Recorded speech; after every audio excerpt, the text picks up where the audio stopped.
Hello and welcome to the AVForums podcast for Wednesday the 16th of September, and joining me on this edition, for the first time probably this year, Mark Hodgkinson. Hello. The dreams of youth are the regrets of maturity. Assistant editor Steve Withers. Sunshine is my destroyer. And Ed Selley. I do nothing for your pleasure. The best home cinema podcast in the UK, 5 stars. Thank you, Paul, 1977. Perfect balance of humour and information. The check's in the post. Five stars from Scott W75. Thank you for that one. Informative and funny. 5 stars from Krisher. Thank you very much for that. Captain Boring says it's brilliant and interesting. Coming from Captain Boring, we'll take that as a compliment. And the other one is the presenters told me to rate it 5 stars. 5 stars. I hope you're happy now. And that's from A Grange. Yes, we're happy. No, we're not. Thank you very much, people, for leaving your feedback on the iTunes feed for the podcast. Please keep leaving them. Keep leaving the 5 stars. It pushes us up the charts. It gets new listeners. It gets new people involved, and that's all a good thing. So thank you very much. And talking about good things, current competitions. Mark, you haven't been around for a while. What can we win? I've no dates, but these will be open for a little while. We've got Beetlejuice on Blu-ray, which I quite liked, and Last of the Mohicans, which I didn't, also on Blu-ray. That one's open to active members, and the Beetlejuice is open to all members. Any previous winners? Yes, previous winners. Just come into that. So Lawrence of Arabia was picked up by forum regular Dante01.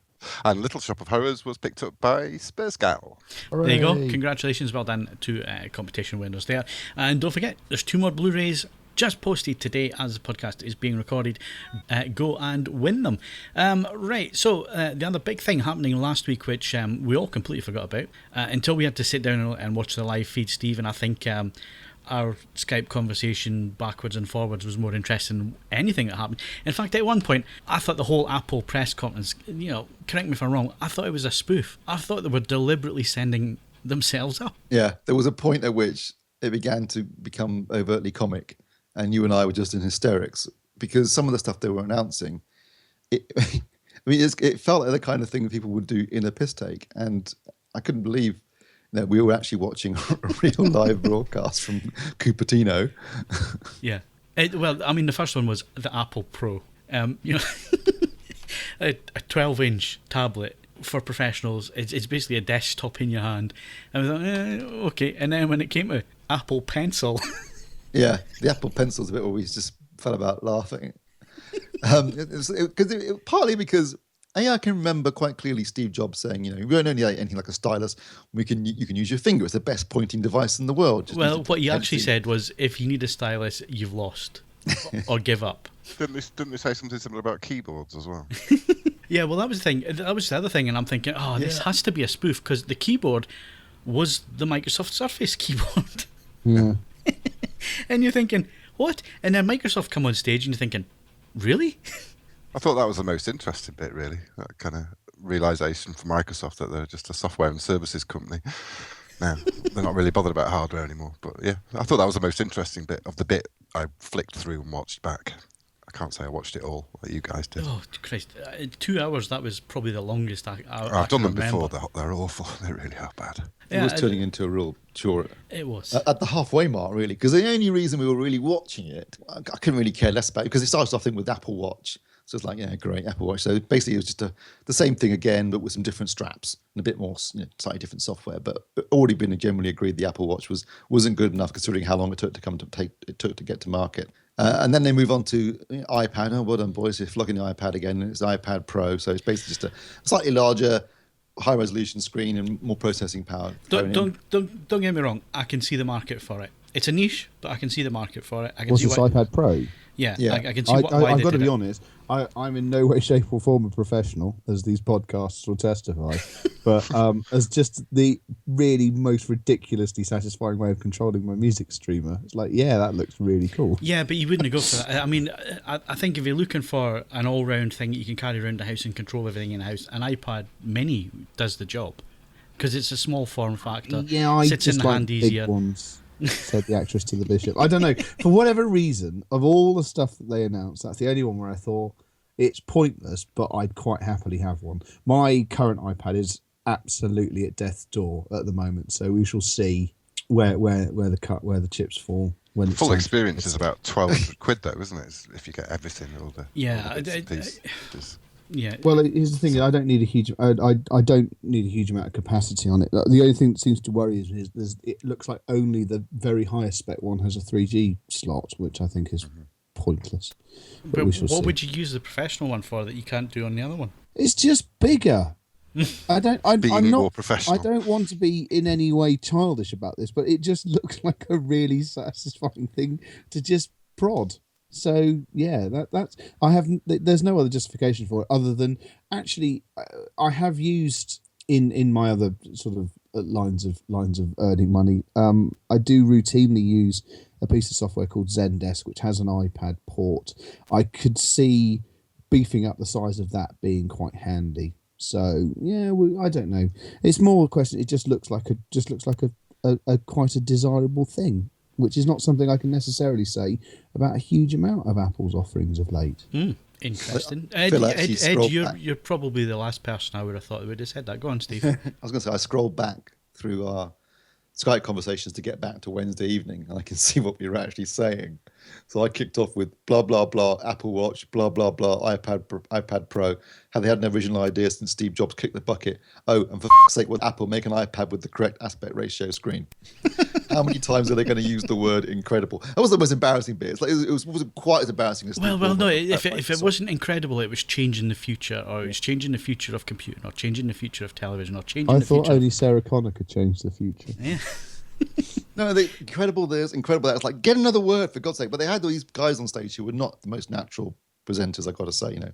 And you began to realise how cool and good Steve Jobs was at doing this, because he did it in a kind of cool way. And these guys all just tried to look like, you know, typical over-enthusiastic Americans. It was just embarrassing. He had a good voice. He could carry himself. He had a bit of personality. He was a salesman. About him. That's what he was. Yeah, He totally. was a salesman. I mean, a bloody good one. I mean, Tim Cook. I can't listen to him for overly long because he's got a really annoying voice. The main reason we were watching this was because we had the tip that there was going to be a new Apple TV. It was going to be the best thing ever, and basically it came along, no 4K, so it's completely irrelevant and dead straight away because there's no 4K, no HDR.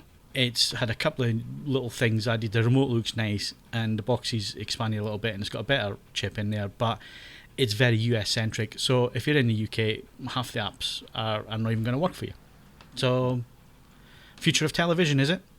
Don't think I've got to say, the balls on that company to say that the Apple TV was the future of television, when all the things they were announcing, other manufacturers, TV manufacturers, have been doing for the last couple of years.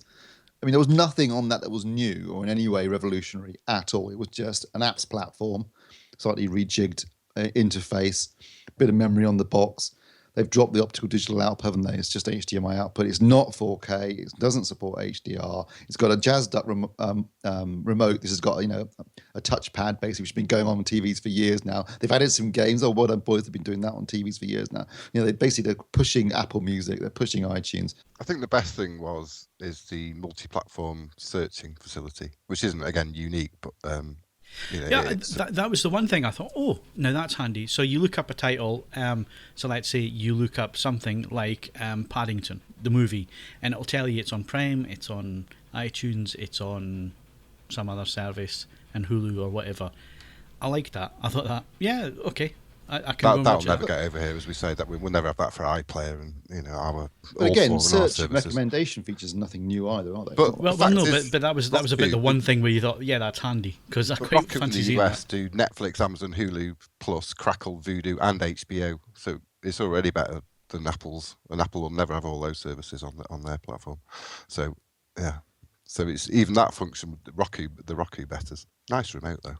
Are we genuinely surprised? No, because thus far every single generation of Apple TV has been almost an indispensable object, but has found some way of making itself far less covetable, satisfying, or useful than it actually should have been. It's the and one. this is no exception. It's the one Apple product I always think, why are you bothering?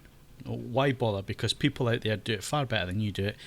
So why are you? But even they sell a touching lot it of then? them, actually, Phil. You'd be surprised how many of those bloody things they sell. I tell you what, if they put 4K on it and so it supported Netflix 4K and things like that, maybe ultimately I would have bought one if I had a fast enough broadband connection, just for that reason. But as it stands, it doesn't really do much more than the one I've already got. Yeah, I've never seen the point of the Apple TV because it's been so US-centric. And the other thing is, this is the reason why they've never bothered with an actual TV, is the music business side of things. Steve Jobs did it right, went to the music companies, got it all set up. So iTunes, when it launched, there was loads of content there, and it was a viable service right from the start. They're never going to do that with the TV and film business because there's so many rights issues, so many rights holders, so many people with so many fingers and so many pies that there's no way that you'd be able to license everything that they would need to license and have access to make it a success. And this is why Apple TV has to be US-centric, because worldwide there's absolutely no way that they could have the types of services together. And it's why we've never seen anybody have a killer TV box media player, because there's so many issues when it comes to TV and film rights. Yeah, it's true. I mean, they've tried. The rumour has it that they've been negotiating with the studios and the major TV networks, but they've just been pissing everyone off by asking for it on the cheap, like they did with music. So yeah, it'll never happen. And if you're in the US, the Roku's still a better platform. It's got more key services than Apple TV will ever have. Yeah, I'd like to be proven wrong. So Apple, if you want to prove us wrong, prove us wrong. The challenge is Mark, there. As our resident expert on these things, what box would you recommend them? What for in the UK? Yeah, in the UK, yeah. Yeah, the Roku or an LG Blu-ray player that has virtually, or that's everything you would want on it. Okay, interesting. I mean, you sent me a Fire Stick the other day to try out because I wanted to get some Amazon content. I got to say, I watched, I know I've mentioned it already, it was a good little film, padding. I watched it on a 10-foot scope screen through a JVC projector, and you could have fooled me if you'd said it was Blu-ray. Yeah, from a normal quality from Amazon 1080p stuff is now really, really good. Yeah, from a normal viewing distance, if you'd put the Blu-ray back to back, I might have been it, but that'd have to be back to back because very little in the way of compression issues. I mean, you were saying it's 10 megabits per second that they're streaming out. Yeah, they're 1080p. Yeah. Yeah. Netflix is 7-ish, I think. So going on to what we were talking about last week, and I mean jokingly, talking about Steve, the 4K Ultra HD Blu-ray, but even Blu-ray, when you're seeing performance like that through a little stick that's 35 quid, and what's Amazon membership? It's 70 quid a year. 70 quid a year, yeah. You can do video only now. They don't really advertise it, but you can do video only. Well, it's £6 a month, so £5. Really? Okay. Yeah. So you're looking at that. Why would you go out and spend? I mean, I'm contemplating going up to Tesco and buying Avengers today, and then I'm thinking, well, am I really in that big a rush? Because 4 or 5 months' time, it's going to be on one of these services. It's a lot quicker than that, Phil. You'll be able. Well, it depends, but you can pay for it. Yeah. I mean, I could rent it now. I suppose I'm. Yeah, rent it. Yeah, Sky have got it. So I mean, why would you go and buy the disc? Well, I know why I would, but well, why would you go and buy? I the disc? like owning physical media. That's the thing. Is that the only thing? I mean, technically. No, and I think technically it's still a superior performance, and a repeatable performance every single time. And it very depends entirely upon your broadband speed as well. But certainly, with a Blu-ray, you're going to get pristine picture and sound, and other things like Atmos and that sort of stuff, which you're not going to get from the streaming. You are going to get Atmos from streaming. Yeah, you will get it eventually. Yeah. Well, Netflix said to me last year they were going to do it, and HDR. So really, technically, what more do you have? You have a physical format. Yes, I agree with you. It's the same every time. Whereas you could have issues with your streaming or whatever. But apart from that, and the extras, those advantages are just closing and closing and closing. Yep. I mean, I can't remember the last time. Ironically, I am more likely to have a glitch in a Sky recording or broadcast than I am on either Netflix, and I've now got a Fire TV stick as well. Early days, but yeah, it seems to be entirely stable as well. I was absolutely blown away with it. I thought, Netflix is good, but Netflix, it can fall down, especially in dark films, dark areas, shadow detail, that kind of. You get compression issues, you get gradation, banding, and all that kind of thing. But the Amazon one, it was like, gee, this is really good. I mean, it was noticeably better. Yeah. They could definitely improve significantly in the last 6 months, because I remember watching stuff recently and thinking that looked a lot better than I remember it looking when previous times I've watched stuff on Amazon. I think they've really upped their game. Right, so if 4K Ultra HD Blu-ray has a future, Steve, Sony have made an announcement. Yeah, Sony have announced that they're going to be using Dolby Vision on their, all their, not just Blu-ray, but all 4K Ultra HD content. So presumably that's also for streaming services. I think this is the second studio to announce that because certainly Warner's earlier in the year announced they would be using Dolby Vision as well on their HDR content. I was looking for the specs earlier on, Steve, and I couldn't see anywhere that Dolby Vision was down in the specs as an official standard. For Blu-ray? For Blu-ray, yeah, 4K Blu-ray. I think Was it down as an optional? Because it's not down as a... it's an optional. All right. So what's in the specs? Is it HDR10? It's HDR10, yeah. Yeah, but there are also optional specs, and definitely the other, because there are a number of different HDR technologies available. There's obviously Dolby Vision, HDR10, which is open source. Then there's the one the BBC have been developing. There's one developed by Philips, and there's also one developed by Technicolor. So the question becomes, regardless of which one various studios decide to use, because for example, Fox also announced the last week before last at IFA that they were they'd have HDR on their content, but they didn't specify what it was. So I'm guessing, since they were doing it in hand with Samsung, that it might be HDR10 for them. But if you've got different studios using different technologies, the question becomes: can your HDR capable display, actually handle these different technologies? Well, my understanding is that even though there's 4 or 5 different versions and companies, that there's roughly just two slight changes to the technologies. Yeah. I mean, I think Dolby Vision, they do the mastering at 4,000 nits, something like that, as opposed to 1,000, which is pretty much the standard for the rest of them. I think that's the standard industry-wide at the minute. I mean, that's what Mike was telling us 2 or 3 weeks ago, was that's what he's working at. And that's, again, just to make abundantly clear, that's only for like 30% of the screen surface could actually hit that. At present, given the technology that's available. So we're not going to get ourselves tied up in the numbers. The only thing I would say is I can kind of see why Sony are doing this, because they're going with a well-known brand, and if you're trying to get something new across to the consumer, you want to have a brand name there which the consumer's going to recognise. And I think if you're going with the Dolby logo, which everybody knows from the 1970s onwards, you kind of got a safe bet there. If you're calling it Dolby Vision, it's easier for the consumer to understand then, is it not? Rather than HDR. I can see that argument. Definitely, if you're trying to push, I mean, HDR, to the general guy in the street, that's not going to mean anything, is it? Or even multi-dimensional audio or immersive audio. But if you have Dolby Vision and Dolby Atmos, suddenly the multi-dimensional sounds awesome. I mean, I'm thinking in a completely different concept. Yeah, but yeah. I'm going to watch it with my other selves. I mean, just coming back to HDR, those that have heard of HDR normally confuse it with photography, with stills. And it's got nothing to do with that whatsoever. And let me make that abundantly clear, because there was some misunderstanding on the comments of last week's podcast. In no way is it connected with still photography HDR. From my perspective, like I said, as long as the displays are agnostic regarding different HDR formats, I think you'll find that has to be the case, because the last thing a manufacturer wants is customers coming back saying this doesn't work, that doesn't work, and jamming up the service phone lines and so on. I mean, it's one thing that manufacturers are very careful of, because the last thing they want is any support calls. Right. And if you've got 2 or 3 different systems and none of them are compatible, it's just not going to happen. The industry, I don't think the industry's that stupid to let that happen.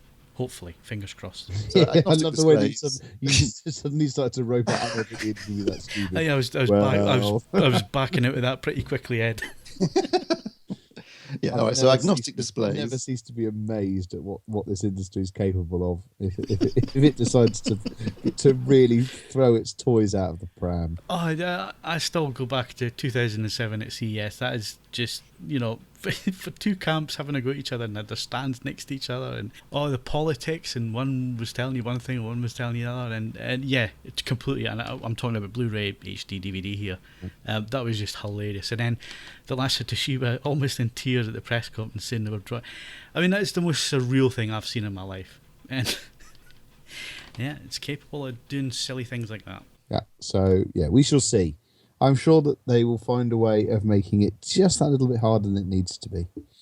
But the good news is that with Warner's announcing, remastering content and 4K content with HDR and Fox, and now Sony, you can see that there's a bit of momentum building now behind 4K new standards, HDR, 10-bit, DCI, whatever, wider color space, and hopefully Ultra, 4K Ultra HD Blu-ray as well.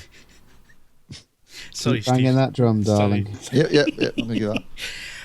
I really do hope it happens because even though we're saying, I guess we're just saying how amazed we are at the rate that technology is moving along. I mean, everything from streaming to the potential of 4K Ultra HD Blu-ray.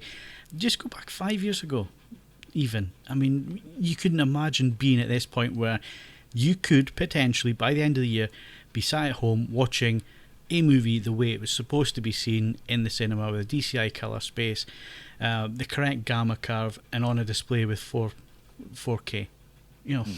Just sometimes I think because we do this on a daily basis for our jobs, you get a bit jaded, and it's the same thing. But when you actually stop and think about where the technology is and what you can actually get at home now with the technology you can buy in the shops, and you're not spending an absolute fortune either.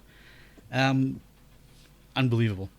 And then you've got some people who still play with their turntables. Hey, look, I'm in a good place. I'm completely happy. It seems to be that more and more people are coming around to my way of thinking as well. So, have you seen that you can get the is it the QI podcast, or is it the people behind QI are going to do a podcast which they're going to release on vinyl? Splendid. I won't be rushing out for that one. It strikes me as total hipster. Yes, it does, doesn't it? And I just don't have the beard for it. But yeah, as I say, it's interesting. I last year, I mentioned this a while ago whilst I was doing it. I set out to not buy a single CD last year. So if I could just buy stuff via downloads or vinyl, whatever.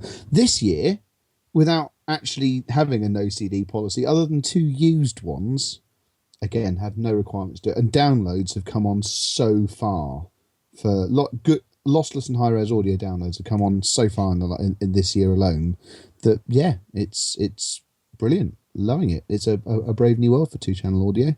We've got our standards in place and it's going quite nicely, thanks.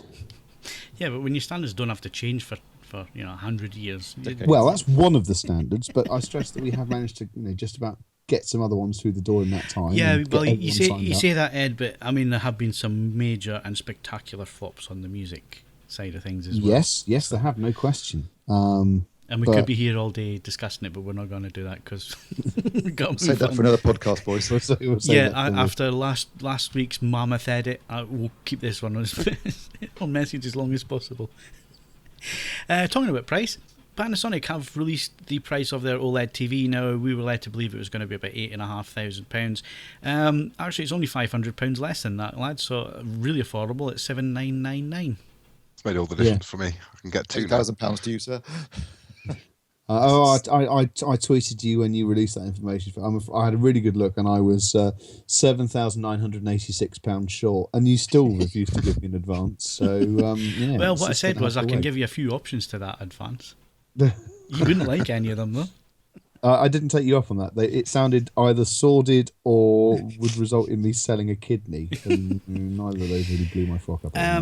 I guess we've got to take this in context, and it's what we said last week. It's a premium product. It's a premium price. They're not going to be making that many of them. They just do not have the economies of scale when it comes to the product at the minute. This is all about, look at what we can do, look at the processing behind the panel, look at the picture quality, isn't it great? And for those lucky enough to be able to afford it, then I'm envious because I think it's an absolute cracker of a TV. But for us mere mortals, we just have to wait for the economies of scale. But the fact that you've now got 2 companies in the market competing with each other, there's rumours that another Japanese company, well, there's only one other Japanese company still making TVs, possibly CES, we're going to get an announcement from Sony, perhaps, maybe. That would be surprising. It's the rumour on the grapevine. So that can only be a good thing. And if we look at LG Display and see how they're doing with yields, and if they can get it up and up so they can be selling this out. And of course, we're forgetting about the Chinese as well. Yeah. And we know that that's going to happen, Steve, don't we? OLED wise. Yeah. So, yeah, it's £8,000. That TV's going to be £8,000. There's no other way around it. If it comes down to £5,000, it'll be a bargain. Kyle thinking that LG would be the first on the list for buying one, and then they'll just reverse engineer everything Panasonic have done. But you see, I don't. To be honest with you, after speaking with LG and speaking with Panasonic, I think there's a bit of a working relationship going on there behind the scenes anyway, where I think Panasonic will be saying, well, can you do this for us, and this is the reason why, and then LG will be taking that on board and giving. I don't think there's this. I don't think there's this that people have this thing in the head where they think that LG are grudgingly selling these to Panasonic and so on. You pointed out in the past, Bill, that LG Displays is a separate company, isn't it? It sells totally. TVs to everybody, including LG consumer electronics. So, I'm sure there is some feedback coming back to LG Display from Panasonic, which is good. I will certainly say that last week I saw, I calibrated an LG, the EG960, 65-inch 4K OLED, and the guy had BT Ultra HD Sport, and I thought it looked absolutely awesome on it. So, I mean, even though it does have some issues, I still think it's a great TV, and there's still potential for us to get, for us mere mortals to get, or even at $5,000. That's the other thing. I was going to say mere mortals, maybe not. But there is going to be great performance and value to come from OLED over the next couple of years. So I think the Panny is a technological statement. Yeah, totally. I mean, it's like product, isn't it? It's like where we were, 10, 15 years ago with plasma. You were paying £13,000 for a 480 line display plasma, weren't you, back in the day? And the early adopters got the fingers burnt. That's always the way with early adopters. You are a beta tester, but then you have a company comes along and say, well, this is the best that we can do with it, blah blah blah, and it's an expensive item, and then a few years down the line, the technology that was there then is now available in the lower models, and you see that in every sector of the industry. So I wouldn't panic at this. And we've got to remember that on a forum, it's the way that forums work, and people will have opinions on it, and yes, it's too expensive. I'll put my hands up. There's no way I could afford one of them, and there's no way that I would get myself into debt for one either. It's a nice TV, but it's a premium TV. If you can afford it, then I'm really envious. I also think, given our priorities, Phil, if we're going to spend that kind of dough, it would be on a projector, not on a. Personally speaking, yes, I would blow that money if I had it on a projector, not a TV. But that's just me. Ed, you'd blow it on a turntable, wouldn't you? Yeah, probably. There's got a Roxanne Xerxes and its latest spec here at the moment. That's 10,300, and I know for a record player. Xerxes. Yeah, the Panasonic Pounds. just 10,200 quid. Yeah, and I'd have that in a heartbeat. No, not a shadow of doubt in my mind. Oh, they saw you coming. Does it look good? It's hold on, I'll find you talk amongst yourselves, I'll find your picture. I've seen it now. It doesn't look like 10 grand worth of kit. Well, that's what can I say? The difference is that when the Panny OLED has been, as you say, superseded by the competition making everything significantly cheaper to achieve the same level of performance, that'll still be worth a small fortune. That's the nature of the beast. To a very small niche market, which is why it costs £10,000, because it probably costs that to make it. Well, I mean, don't get me wrong. The spec they've sent it in, that includes a cartridge, which is £3,000. Now, I'll be honest with you. I'm an enthusiast, but nonetheless, were it my money, no. Not least because I've got a toddler running around. I've spent most of it in blind terror that he's just going to do in for this bloody review sample. How big's your insurance policy? Well, it's a grey area, I'll be honest with you. I mean, it's not ideal. So things like that, you could reduce the price slightly, but that's what I'd have. Right, so moving things along swiftly, one of the big growth areas, Ed, is lifestyle audio, and attached to lifestyle audio is multi-room audio. The ability to either listen to the same song in 2 or more rooms, or have completely different audio tracks playing in as many different rooms through the same system.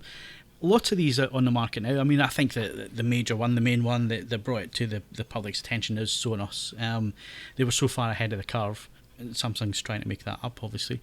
So we're now in a position where most manufacturers have their own system. So last week we were talking about MusicCast from Yamaha. We also know that Hios is around from Denon. There's Jongo system type thing from Pure. There's that, I keep forgetting the name. Is it Lizzie? Izzy from Philips. And I'm sure I'm missing out on a whole load of other systems that are out there at the minute, Ed. There's plenty of them. I mean, it's been one of those things where people have looked at the amount of money Sonos has made from it, and they're sort of hoping for a piece of the action. Right. So it's yeah. Sorry. So let's take it right from the start, Ed.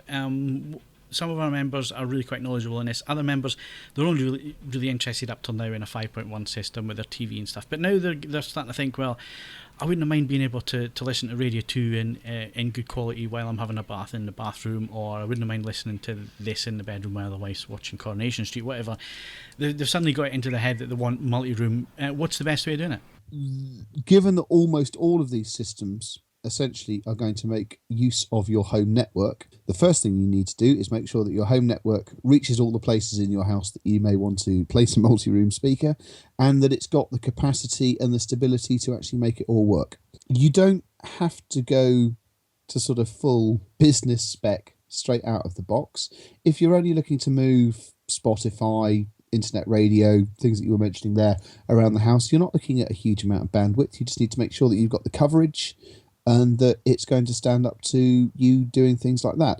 If you want to up the ante a bit and start listening to different lossless tracks in different rooms, especially if at the same time you've got things coming, it's signal coming down for Netflix or Amazon TV or so on and so forth, then you might need to start looking at beefing up the components, possibly switching to Ethernet over mains or items like that. But on a basic level, all of these systems are going to make use of your wireless network. So you need to ensure that it's got the sufficient grunt to handle what you intend to do with it. The noble exception to that is Sonos, who have got a slightly different process in place. Essentially, they piggyback onto your network, but it's not quite it's not using the same sort of parts of the frequency and your bandwidth in the same way. But there are limitations to that which are becoming slightly more of an issue for Sonos as the time goes along. And of course, the other part that's important is you don't have to go all in. Historically, multi-room sort of went hand in hand with custom install as a concept. So you would be looking at pre-wiring at the very least, getting all of the wires to go to the places where you might conceivably want to listen to stuff, and actually putting down quite a lot of money from the outset. The systems now, that's not part of the concept. The whole idea is that you just add to them as and when you feel like bringing audio to another part of the house. So there's no longer quite the same requirement to throw a huge amount of money at the problem straight away. One of the things that's often, one of the accusations often made against Sonos is that although it's very simple to set up and it's got good brand recognition, and most people have heard of it, easy to install, etc., it doesn't necessarily sound that good. Their speakers aren't great. Now, I haven't actually reviewed a Sonos set, so I can't say that personally, but I know you have. In terms of sound quality, who do you think, from the ones you've experienced, who do you think delivers both the networking capabilities and the sort of, the coverage, but also good sound quality at the end of it? Well, I have to say, I didn't think Sonos sounded too bad. That sounds like damning with faint praise. Taken in comparison to its rivals, I think it's perfectly competitive. And all of these systems, if you're exclusively going for the smallest standalone speaker that they make, like any other small speaker placed in a room, if that room happens to be quite large, it's not going to blow you away. Those are sort of inalienable rules of physics, and it's not Sonos's fault. And at the very least, Sonos were the innovators in this regard. They created a system where many Sonos speakers, and now it must be said many rivals to Sonos speakers, if you place them flat, they're a single speaker.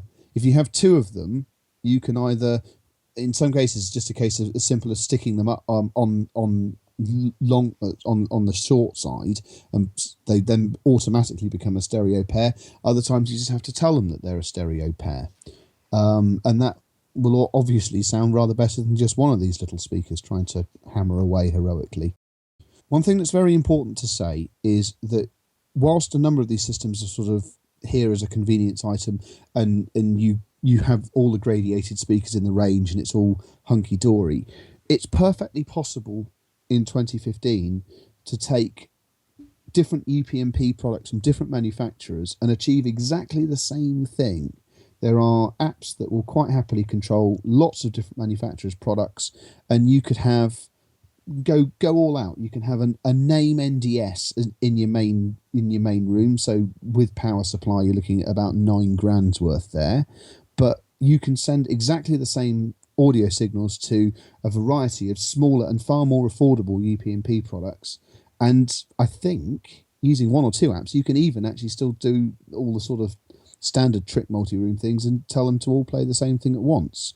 So one area that's creeping up with all of these people, all these brands, is that it's not that hard to make lots of different companies' products talk to one another. And in many ways, you can see Yamaha trying to head this off at the pass with MusicCast, which is just basically is everything they do is now set up to talk to one another. So it's just rounding off the edge of convenience, but allowing you to achieve the same thing. So if you've got different UPnP products, there are apps and pieces of software out there which will get them talking to one another, and you can start to look at multi-room without just going in for one brand. How many people actually need a multi-room system in a typical house? I don't. Do you know what I mean? I set up, I've got little wireless speakers here and there. I just use ad hoc Bluetooth connections and just stream to the individual speaker. I've got Bubble UPnP. I can stream, like you say, that's an Android app. They can stream to various devices using that if I so wish. But I don't know. In a typical home, who needs a multi-room? I have to say it is an odd one. I mean, I've spent some time. I mean, I've even worked for a company that sort of does this sort of thing, but it's not been a huge part of my existence up until this point. I do think that there are times when I think it would be nice to make use of the this music library that lives in the centre of the house and make it available to more locations. But it's more a question of actually sort of space in just finding somewhere to plonk equipment down that sort of prevents it. But equally, I suppose, where I think these companies are now trying to do value added is if you look at some of the sort of new arrivals to this. Now, multi-room systems, they are sort of aware that as you pointed out, not everyone is immediately falling over themselves to have sound in every room. They've not felt the need for thus far, and that it's being encroached upon by just UPnP and DNLA as standard sort of constructs that allow you to do the same thing. An interesting example is the Mosaic system. It's run by the company was set up by a former work colleague of mine. We used to work together at Cambridge Audio. Now, Mosaic is fundamentally the same as the systems that we've been discussing, and news stories have appeared on it on the forums in the past. Where they're trying to get some extra sort of value into the construct is that it will integrate with lighting systems and some of the heating, ventilation, and sort of air conditioning systems on the market as well. So it ties in and becomes more of a sort of smart sort of infrastructure to the house. It's still wireless. It doesn't require wires buried into things, but as well as just pumping sound around, which is the easy bit, it's going to allow you to do more in the way of sort of home control at the same time. So this could be an area where we see the systems just trying to add a bit more sort of value and worth to the system. And I suppose another area where sort of one of the larger AV electronics brands might find some additional value. We've already seen Yamaha's MusicCast being able to strip audio off HDMI and off video sources coming into main rooms and stuff. Anyone that can start to then punt video around under the same terms without falling foul of all the various other copyright protection, that would be a fairly killer app. If you could do a cut down variation on Sky Multiroom without the unbelievable costs involved with Sky Multiroom, you might find you got quite a lot of sign up to that. Yeah, I've got to say, an all-in-one system that does video and audio is far more appealing than just audio at the minute for me personally, because I'm more of a video guy. I prefer to watch things than sit in a room between two speakers for hours and then just listening. I sometimes find with these multi-room systems, when you go to these press conferences, Phil, and you see those, promotional videos they do, and they're sort of giving a solution to problems that we didn't even have in the first place. I mean, I don't need to hear the same music as I move from one. Are you referring to that masterpiece that Yamaha showed us at the start? No. Well, actually, no. I was thinking more. The worst one was the Philips one. Definitely the Philips. Oh no, Phil. It wasn't actually. Ed is correct. You weren't present. The one that Yamaha did. I don't know who wrote the copy for it, but it was excruciatingly bad. I mean, it was unbelievably bad. I clenched. And well, that's saying something then, Ed. If you... Because they were talking about, it was like really flowery language, wasn't it? Like, the beauty of life, the power of the spoken word, the joy of music. I saw that, but worse. That's actually quite good. I should have sold that to them, but it was unbelievably bad. But the easy one was also really funny because it was like, this typical four squares on a screen, each room of the house full of these annoying hipsters dancing to this tune. And I just don't need to be able to hear the same songs around the house. Do you? I listen to music. I get up from this desk, I go somewhere else, I go and listen to something else. If I want to stream it, I've got AirPlay. I can do it off of my Mac to the Apple TV in the lounge if I need to listen to something in the lounge at the same. It just feels like it's not that big a deal really to me. Maybe it's a different generation. I think where I am in life now, I'm just too bloody lazy. You know what I mean? It's just like, how do I do this again? I can't be bothered. And I think that speaks for a lot of people. If you've got to push a couple of buttons or a few things and do this or do that, you've lost them completely. It has to be utterly simple. The key to a successful multi-room system is simplicity, isn't it? They are easy. It's simple and robust. That's what they need to be. Yeah. If there's any work involved, I can't be arsed. I can go without listening to it. And I'm saying that. Life in general, Phil. No. Obviously, I'm joking when I say that, but actually, the joke there is that that's how a lot of people think, and that's how a lot of people are. Well, if I've got to do something, I'm not going to do it. Yeah, it's probably fair. People but there's endless numbers of systems. This is another category where people have seen Sonos make some money and some headway, and there's lots and lots of people involved now. Choose the one that suits your existing equipment, your aesthetic preferences, and the sort of space that you want to fill. So you can't say fairer than that, really. Yeah, totally. And it's the same as the soundbar market. I mean, just look at the people that are making soundbars these days. People that you've never heard of or have no right, like Polaroid. I mean, what the hell are Polaroid doing? They make a soundbar as well. Soundbars. No, it's bad enough when they did a TV. Well, let's be honest, no one's buying their cameras anymore, are they? I'd love it if there was a Polaroid mode on the TV, so you turned it on and it took a little while for the picture to appear, and it was a funny colour to start with.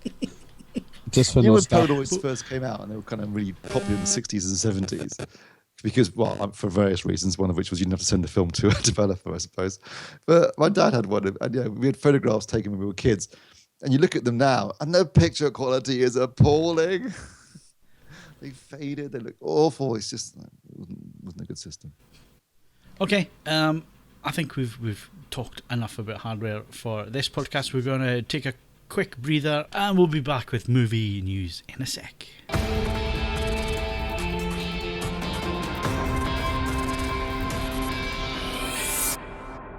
Right, Steve, what's at the cinema? Well, last weekend, Phil, I went to go and see Legend, which is the new film about the Kray brothers, and not the 1985 Ridley Scott film with Tom Cruise about, fantasy film about wood sprites and elves and I've never seen it.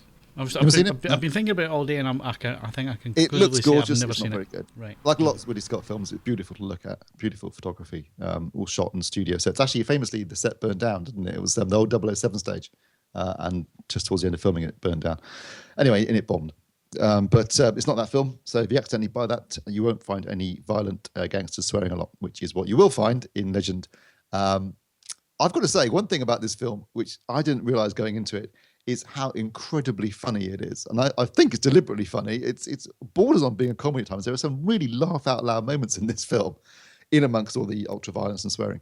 But yeah, it is a surprisingly funny movie. I don't know how accurate it is. I don't know much about the Krays, to be honest. I had a little look through Wikipedia afterwards, and I think it covers most, the big stuff like the blind beggar shooting and the Hat McVitie. And had a number one with True, didn't they? And but what it does contain is a powerhouse performance from Tom Hardy, who is obviously playing two different characters, two twins, Ron and Reggie, but he's utterly completely different. With you can always tell which one's which. Apart from that, they look facially different because Ronnie had a broken nose and wears glasses, and was also a complete nutter. Reggie was a more suave, better-looking one, but he does do them very differently. And also technology. Remember when Back to the Future Part 2 came out and they had them Michael J. Fox interacting with himself. And you remember thinking like, how do they do that? That's amazing. Well, now it's just, you just don't even bat an eyelid. You just completely forget there's one actor playing two different characters who are on screen together most of the time. So it must have been a bugger to shoot it technologically, but it pays off. You totally buy into it. You totally believe it. And his performance is great. The rest of the cast are pretty good too. It just feels like, I think Kaz is right. It's well made. It's very funny. It's brutal in places. There's more swearing, I think, in this film I've ever seen in any film in history. So don't go and see it if you're easily offended. It is an 18 certificate, I should point out. Well, you were saying that the number of uses of the C word even surprised you. It's got more use of the C word than even on a trading floor. Yeah, it was unbelievable. Caterpillar? Yes, Caterpillar. Croquet? Cornucopia? No, see you next Tuesday. Oh, right. Yeah, so it's well made. It tells an interesting story. I think it's reasonably close to the truth. I'm sure there's been some license taken. It's got great performances. It's just something lacking. It doesn't feel. It's not a great. It's not a Goodfellas or one of the great gangster films. It's just a competently made and very entertaining and unbelievably at times funny film. And I guess I didn't expect it to be a comedy, but it does end up playing like that to a large extent, although there are some moments of sheer brutality in it which are quite shocking. I think Kaz gave it 7 out of 10. That's probably about right. I wouldn't give it 2 stars like the guy in The Guardian did. Although if you look at the poster, you wouldn't know that, would you, Phil? Brilliant. Absolutely brilliant use of design work. Yeah, it's... if nobody's seen the poster, it's basically 4-star reviews everywhere, and it's it's artwork that's on the homepage. If you go and look at the homepage, it's the two of them looking, and that little space between the two heads where you could fit 2 stars in, but make it look like it was 4 stars. It's just perfect. Really good. Very clever. Until the guy from The Guardian spotted it. Hang on a minute, I didn't give it 4 stars. Yeah, but technically, there's only the 2 stars there. I think 2 out of 5 was a bit harsher. I don't think it deserves that.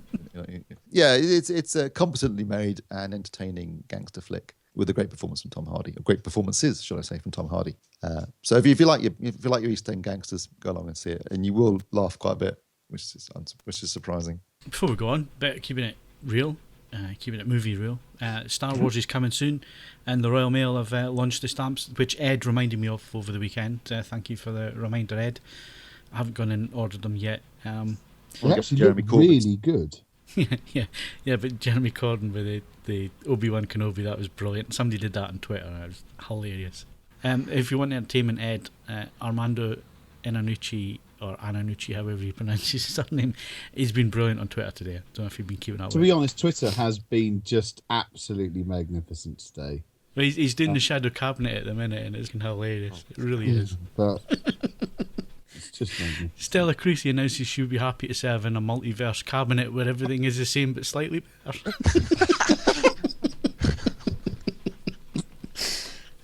Well, it would appear that Dennis Skinner, a.k.a. the Beast of Bolsover, has just had a car crash interview with Emily Maitlis on BBC.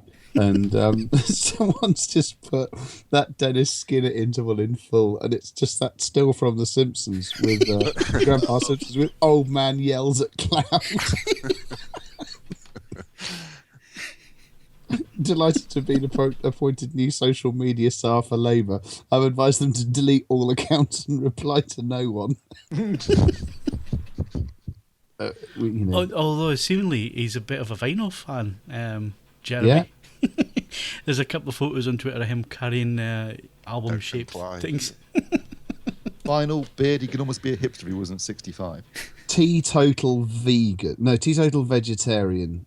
Who enjoys cycling? Yeah, I mean, there's no precedent for that ever going wrong when those people were in charge of parties, was there? Anyway, Steve, is there any films coming out this week? Yeah, there's a few films coming out, but the only one I think that will be of interest to us is Everest, which is a double glazing film. Yeah, no. My wife went to see it last night, and if I'm to quote her review directly, 3-word review: bleak as fuck. So. No, if only they could put that on the poster. Yeah, well, it's based on a true story, which was the worst accident ever on Everest, on the mountain, not the double glaciers. There was a group of climbs going on simultaneously, because these days Everest is like, it's like a conveyor belt, people going up and down that bloody mountain, when there's that brief period of window of opportunity when the weather's right. Yeah, you see, it was about windows then. Yeah, there's a window opportunity here. So what happens is basically there's about probably about 30 or 40 different groups on the mountain at any one time trying to climb it in this very brief window of opportunity. Unfortunately, on this particular incident, I can't remember when it was exactly, but there was a massive storm hit and a bunch of guys were stuck on the mountain and quite a few of them died. So I can understand where your wife's probably coming from there, Ed. Yeah. It has got a great looking cast. There's Jake Gyllenhaal. Memorable. No, it has got. I've just forgotten the guy's name. Jason Clarke, Josh Brolin, Keira Knightley. He's got a bit of an all-star cast about it. Is this the event from a few years ago where they were just walking past people who were needing help and leaving them on the mountain? Because the point the film makes quite right is that when you're at the top of Everest, you're basically at the cruising altitude of a 747. There's no air, so you've got no energy, no air. If you're running out of oxygen, you physically can't carry someone down. You're both going to die. There's some harsh decisions to be made in the film, I know what happened in reality, so I can imagine why it would be pretty grim. Because it doesn't have what I would call a happy ending. Right. So, however, I should imagine it's as entertainment or as a film shot. It was shot 2D, but it was converted to 3D. And I think there's also a 3D IMAX presentation too. But you can imagine there's been pretty impressive photography in this, and scenes of mountain climbing. So if you get vertigo, you might not want to go and see it. Phil. Yeah. To be honest with you, Steve, it's really not appealing as a bit of entertainment. To be honest, I mean, I'm sure it's really well made and it's really well shot and it'll look beautiful and all the rest of it, but the subject matter, like Ed's wife said, it sounds pretty bleak. Yeah, for escapism, I'd just no. Give me rednecks just driving around in overpowered cars. Speaking of which, did you get Fast and Furious 7? Oh, yeah, no. Get with the program. I've got to say, got the Monitor Audio bronzes to do, so I will. Yeah, I'll probably get around to that. I'll wait for it being free on a streaming service. Can you actually watch 1 to 6 on any of these streaming services?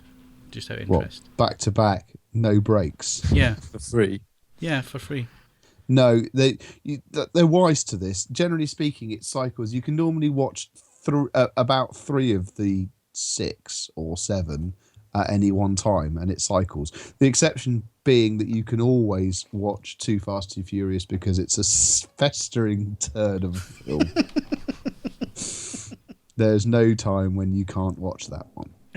A festering turd of a film, AVForums. Yeah, turn that into a positive one. Legend poster designer man. If we're stupid enough to go out and still buy Blu-rays, Steve, what can we buy? You can get Avengers, Age of Ultron. You can get The Age of Adaline, which has a Dolby Atmos soundtrack. And also, perhaps most fun this week, Star Wars Rebels, Season 1. Which I've been hearing good things about. So yeah, I might have to go and buy that. Although knowing it being a Disney Star Wars thing, it'll probably be about £20. No, it's not that bad actually. It's £18. That's not bad though. No, I'm making it up. I have no idea what it costs. It's on Sky On Demand anyway, so yeah. Yeah, I don't have Sky. Well, I know you don't, but it's not my problem. And Age of Adaline, what is that about? That's Blake Lively stars as a woman who has an accident in 1920s when she's 23 years old and stops aging, and it follows over the next 6 decades. It does star Harrison Ford, and I can't remember the guy's name, but there's an actor who plays the younger version of his character, and he is the spitting image of Harrison Ford. So maybe they should hire that guy to play him. For the young Indiana Jones reboot. No, for the Star Wars Han Solo film. Han Solo but if he's going to do the Han Solo film, he can also do young Indiana Jones, couldn't he? Yes, he could be able to win it here if he can just act. Well, so basically, does he really have to act? To reboot every single Harrison Ford film chronologically. I mean come on, it's 35 years. It is Lucasfilm. He doesn't have to act. Anyway, but The Age of Adaline, though, is basically a romantic drama, so it'd be interesting to see whether Atmos adds anything to that. What's Atmos going to add to a romantic drama? Well, that's what I'm saying. Remember a few weeks ago, Ed was saying, I think we talked about American Sniper or something, when it was all well and good to have Atmos with spaceships blowing up. What does it do when you're watching 2 people talking in a room?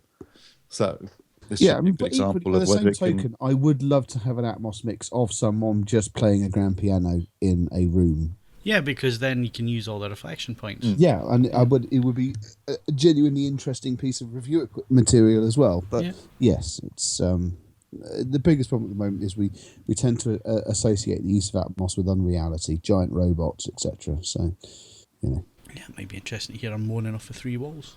Well, maybe. 50 Shades of Grey for that, though, isn't it? I can't believe I forgot that as my worst film of the year when we were doing that a couple of weeks ago. Well, yeah, but that's your brain compensating. And I think I had tried to spot it from my mind entirely, yeah. Right, so I think quickly to wrap up, because we are over time again, gangster movies, what's our favourites? And the only one that really came to mind for me, really, until I sat down and thought about it, was my first selection is Snatch, which kind of works with what we're talking about legend-wise, doesn't it, Steve? Well, East End Cockney boys all talking in Cockney rhyming slang and swearing a lot. Yes, it does fit quite nicely. And it's also funny. I mean, they're both comedies in a sense. Yeah. With scenes of brutality in them. Snatch is just it doesn't matter how many times I watch that, I'm still in fits watching it. It's just so funny, but at the same time, utterly brutal in points. The other one was Goodfellas. Goodfellas, undisputed classic, I'd say. I suppose you didn't think of The Godfather Part 2? No, because yeah, You've never seen them? I don't know. I quite like. Have you seen the episode of Family Guy where they're drowning and before they die, Peter goes, "Can I just say something before we all die?" The Godfather did not care for it. Yeah, they all start debating. It imposes itself upon you, but it's a classic. No, it's not. It's not a classic. It's not that good. Yeah, but I hope it's a bit slow. But then it's the same as Ed with Jaws. You know what I mean? If Ed watches that now, he'll probably think, yeah, it was all right, but really wasn't that worthy. It'd be interesting to see if that is the case, Ed, by the way. Well, we'll chalk it up sometime in the next 10 to 15 years, see how we go. Yeah, so stay tuned, viewers. Edge of the seat stuff. I have to say, I still love Lock, Stock and Two Smoking Barrels. See, that was on my list as well, but it was third on the list. So I didn't want to see all the good ones at the start. Do prefer it in some ways to Snatch. I just think it was before. I mean, let's face it, we weren't wise to all of the standard Guy Ritchie cliches at that point, and it just clips along beautifully. And it's, even though it's not that old, it features large tracts of London which just don't exist anymore. In some ways, it's tremendously nostalgic. It also has a lot of actors who their face back then. You knew the face because you'd seen them in odd bits and pieces, but you didn't actually know who they were. Jason Statham. Who else was in that? The lad that did a lot of the kids' TV stuff. Dexter Fletcher. Dexter, yeah. Yeah. There was quite a few in it. Vinnie Jones. I mean, who knew Vinnie Jones could? Well, it was one of his first sort football fans. Everyone. And by the same token, actually, having then chastised Guy Ritchie's later work, I have to say I have a soft spot, and I couldn't tell you why, because it's not a good film, for Rock and Roller. I find that consistently entertaining to watch. Half of it is because I have a massive man crush on Mark Strong. He's awesome, but it's just a great film, really, really, and yeah, it's also actually quite.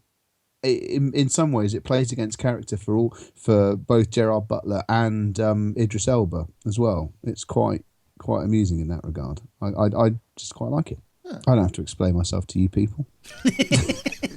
Well, actually, Ed, yeah, that's how it works. Well, it's been going wrong all these years. Hodge, I know you watch tons of movies. So, what's your favourite? Actually, it's one of my favourite genres. I love organised crime. Not in general, organised crime movies. I'm just looking through a little list here. I've liked all the ones you've said. Something a bit different. Boys in the Hood.